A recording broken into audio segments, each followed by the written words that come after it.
Queridos irmãos, terceiro domingo da Quaresma, e nós estamos então vivendo este tempo de penitência, esse tempo de conversão, este tempo de salvação, que nós cantamos durante esta Quaresma e todas as outras é isso. Quaresma é tempo de penitência, tempo de conversão, tempo de salvação.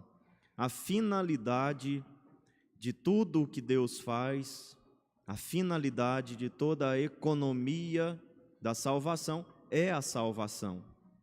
A finalidade das intervenções de Deus na nossa história, na história do povo, é a salvação. Deus não tem outro desejo em relação a nós, a não ser nos salvar. Ele quer que nós nos salvemos. E a palavra de ordem hoje, como é em toda a Quaresma, mas especialmente aqui no Evangelho, é conversão. Se vós não vos converterdes, morrereis do mesmo modo. Precisamos nos converter, porque senão iremos morrer com uma morte pior do que da morte dos galileus, uma morte pior do que aquela morte dos habitantes de Jerusalém que foram esmagados pela torre de Siloé. Não existe morte pior do que o pecado. Não existe morte pior do que a morte causada pelo pecado. Porque a morte causada pelo pecado é uma morte eterna, é uma morte sem fim. A morte daqueles que morrem esmagados por uma torre, que morrem matados por Herodes ou por Pilatos, ou por coronavírus, ou por qualquer outra coisa, qualquer fatalidade, não necessariamente é uma morte definitiva. É se aquela pessoa que morreu, não morreu em estado de graça, de comunhão com Deus. Aí sim será uma morte definitiva. Mas para aqueles que morrem em comunhão com Deus, toda e qualquer morte é uma morte provisória. É uma morte que é apenas uma passagem desta vida que nós vivemos aqui para uma vida melhor, para a vida eterna.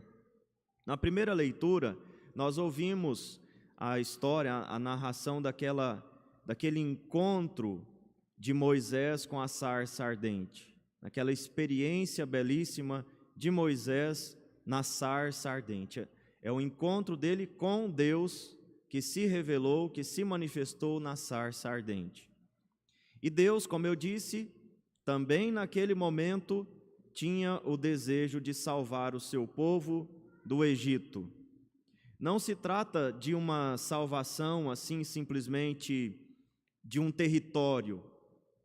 Deus não queria simplesmente tirar o seu povo que estava ali nas mãos do faraó, escravos do faraó, para uma vida de liberdade, simplesmente uma salvação temporal, uma salvação de um território ou de um governo corrupto, de um governo mau.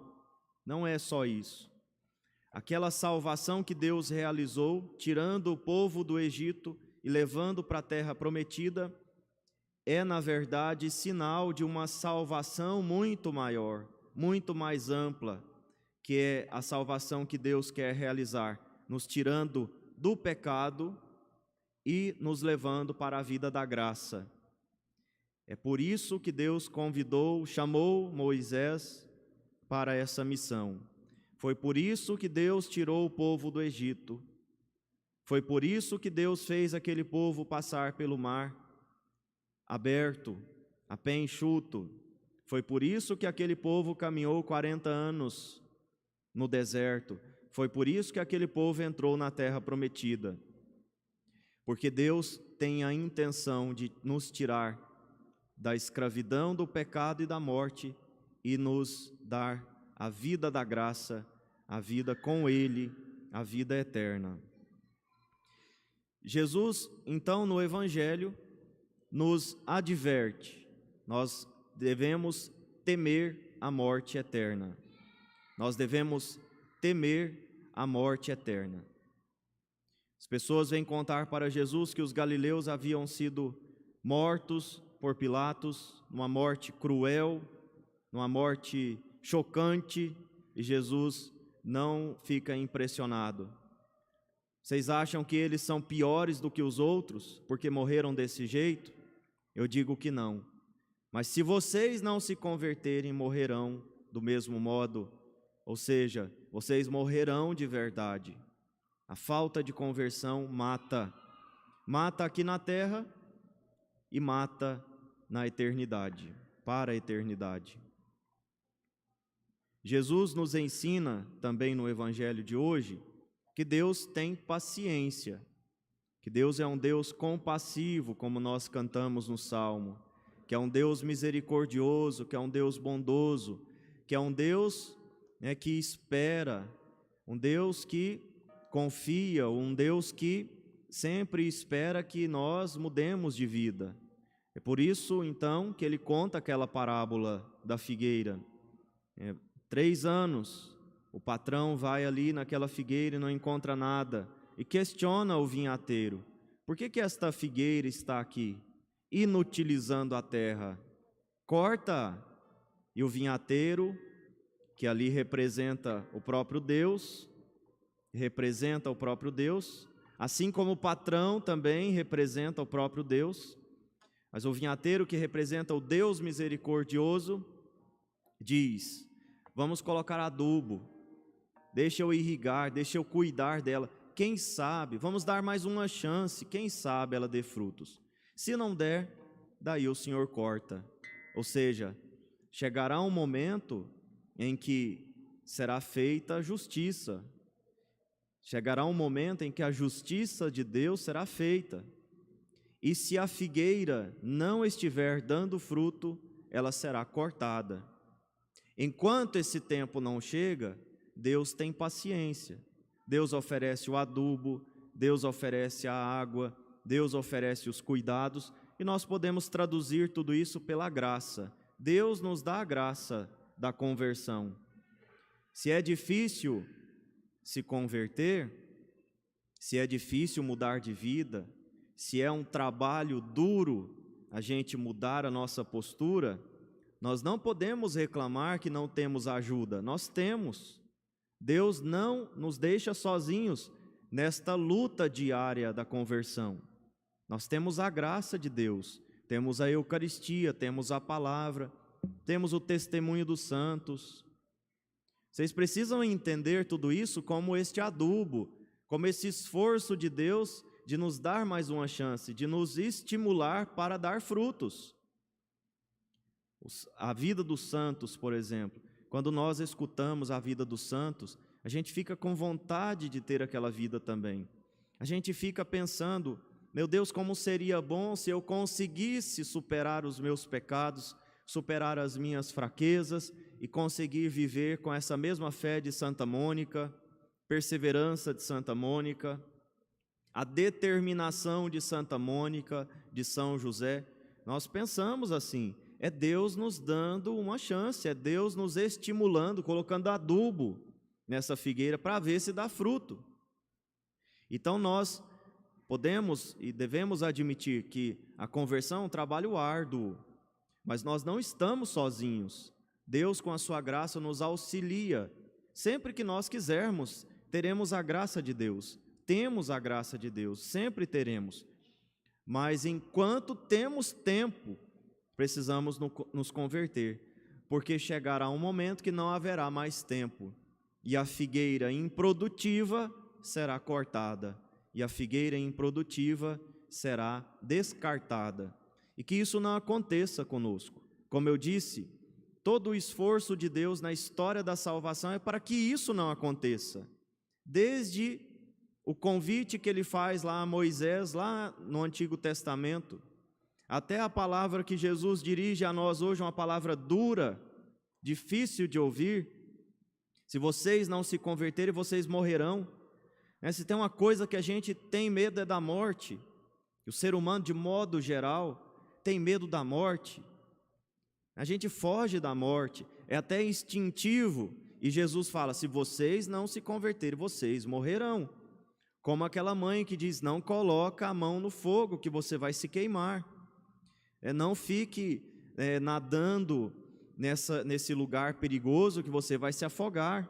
Você não sabe nadar, é perigoso. E mesmo que saiba, cuidado para não se afogar. Mesmo que esteja ali em condições de nadar num lugar fundo, perigoso, cuidado para não se afogar. É o que Deus nos diz através de São Paulo. Você que está de pé, cuidado para não cair.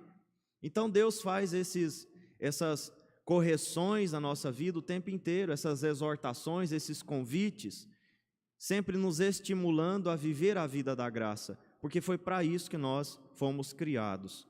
Então vamos pedir a Jesus que nos ajude, que neste domingo nós tomemos consciência dos nossos pecados, da nossa pequenez, da nossa fraqueza. É o primeiro passo. Eu só vou admitir que eu preciso de conversão se eu admitir que eu sou pecador. Bom, eu não preciso de conversão, porque eu não matei e não roubei. Não matei e não roubei, padre. Não preciso de conversão. Sim, mas você está adulterando. Você está em adultério. Você trai a sua mulher, você trai seu esposo, você trai os seus filhos. Você não reza como convém, reza de vez em quando.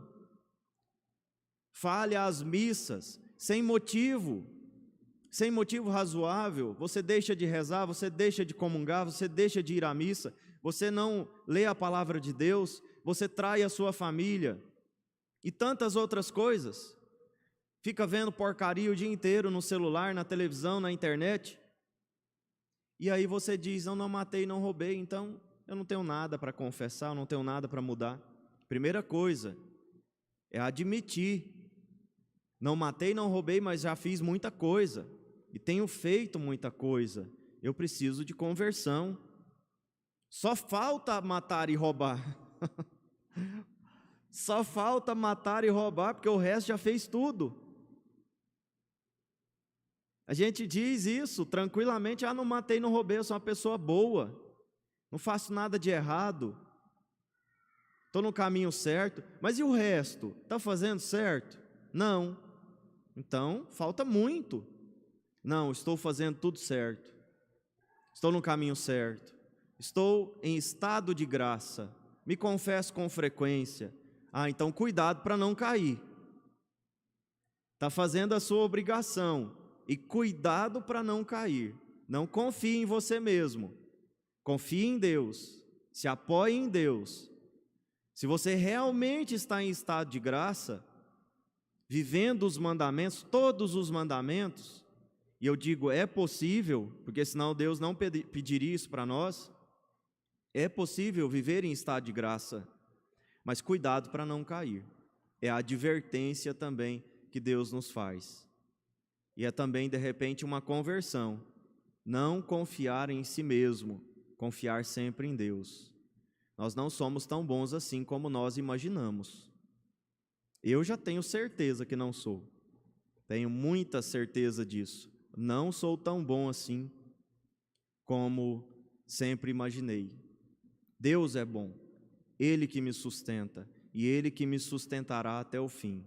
Então vamos pedir a Jesus, o Espírito Santo, para que nós nos convertamos, mudemos de vida, mudemos de mentalidade e não morramos, não morramos eternamente, mas vivamos eternamente, porque foi para isso que nós fomos criados. Creio em Deus Pai, Todo-Poderoso, Criador do céu e da terra,